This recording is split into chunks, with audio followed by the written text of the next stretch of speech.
अस्सलाम वालेकुम व्यूअर्स, मैं हूं एडवोकेट अली हैदर और आप देख रहे हैं मेरा यूट्यूब चैनल लॉ टाइगर्स। आज हम बात करेंगे रिप्यूडिएशन ऑफ मैरिज के कंसेप्ट के बारे में। क्या होता है रिप्यूडिएशन ऑफ मैरिज? इसे उर्दू में कहा जाता है तरदीद निकाह। और जैसा कि डिसोल्यूशन ऑफ मैरिज होता है उसमें तनसीख निकाह होती है, खुला होती है, तलाक होती है, तो रिप्यूडिएशन ऑफ मैरिज या ये तरदीद निकाह ये भी एक ऐसा ही कंसेप्ट है। लेकिन ये कौन कर सकता है? ये सिर्फ और सिर्फ वो बच्चे कर सकते हैं जिनकी कम उम्र में शादी कर दी गई थी। आपने देखा होगा कि हमारे गांव देहात में आजकल तो बहुत कम होता जा रहा है ये सीन, लेकिन पहले होता था कि छोटे बच्चों की छोटी उम्र में ही शादी कर दी जाती थी। तो फिर ऐसे सिनारियों में ये रिप्यूडिएशन ऑफ मैरिज का ये अख्तियार मौजूद है उस बच्चे के पास जब वो बालिग हो जाए। बच्चा होते हुए उसका निकाह कर दिया गया, जब वो बालिग हुआ इसे कहते हैं जी अख्तियारुल बुलूग, ऑप्शन ऑफ प्यूबर्टी उसके पास मौजूद है।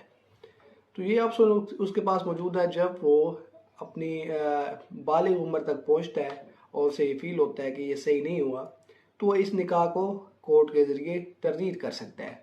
तो ये एक कंसेप्ट है इसी तरह का जैसा कि खुला का कंसेप्ट है, और चाहे तो खुला ले सकती है। तनसीख निकाह, तकजीब निकाह, तलाक, ये भी एक इस तरह का कंसेप्ट है, लेकिन सिर्फ उनके बारे में जिन बच्चों की कम उम्री में शादी कर दी गई थी, और ये उनके पास एक टाइम लिमिट है।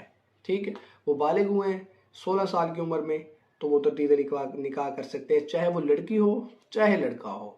लड़की की अगर कम उम्र में शादी हो गई है तो उसके पास भी ऑप्शन ऑफ प्यूबर्टी है, अख्तियारुल बुलूग है।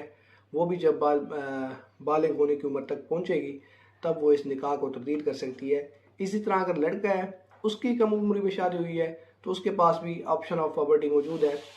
लेकिन ये 16 साल की उम्र तक, 17 साल की उम्र तक, 18 साल से पहले पहले ये इनके पास ऑप्शन ऑफ प्यूबर्टी मौजूद है। मोहम्मदन लॉ का सेक्शन 274 है, उसमें भी ये कहा गया है कि अगर कम उम्री में किसी की शादी कर दी जाती है और बालिग होने की उम्र तक उसे ये फील होता है कि ये सब सही नहीं है, वो चाहे दो चीज़ें हैं, या तो उस निकाह को एक्सेप्ट कर लेगा या तो फिर उसकी तरदीद कर लेगा। अगर लड़की है इसी तरह एक्सेप्ट कर लेगी या फिर उसकी तरदीद कर देगी। इसी तरह डिसोल्यूशन ऑफ मैरिज एक्ट, उसका भी सेक्शन 2 सब सेक्शन 7 है, उसमें भी इसी बात का जिक्र है कि अगर नाबालिग उम्र में किसी का निकाह कर दिया जाता है, निकाह कौन करता है? उसका बाप करता है, दादा करता है, गार्डियन करता है।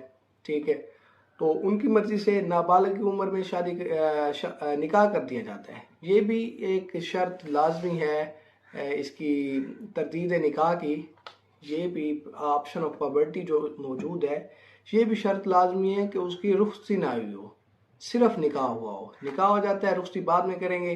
फिर ऐसे सिनारियों में जब वो बालिग होता है उसके पास ऑप्शन ऑफ प्यूबर्टी मौजूद है, वो जाके तरदीद निकाह करवा सकता है। लेकिन उसके एक तो उम्र 16 साल होनी चाहिए, 18 साल से कम होनी चाहिए, 17 साल भी हो सकती है, और दूसरा ये कि रुखसती ना हुई हो। ऐसा ना हो कि शादी हो चुकी हो, 2-3 साल शादी को गुजर चुके हों, रुखसती भी हो चुकी हो, फिर वो बाद में फिर उसके पास वही खुला का ऑप्शन मौजूद है, तनसीख निकाह का ऑप्शन मौजूद है, ये सारे ऑप्शन मौजूद हैं। लेकिन ऑप्शन ऑफ प्यूबर्टी ये मौजूद नहीं होगा।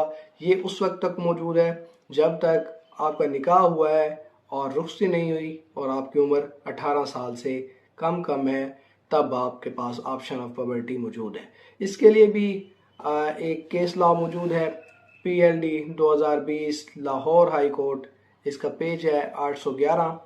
उसमें ये हुआ था कि 18 साल के बाद किसी ने ऑप्शन ऑफ प्यूबर्टी यूज करने की कोशिश की, तो अदालत ने कहा कि ऑप्शन ऑफ प्यूबर्टी आपके पास नहीं है, आप चाहे तो खुला ले लें, आप चाहे तो तलाक ले लें, आप चाहे तो तनसीख निकाह करवा लें।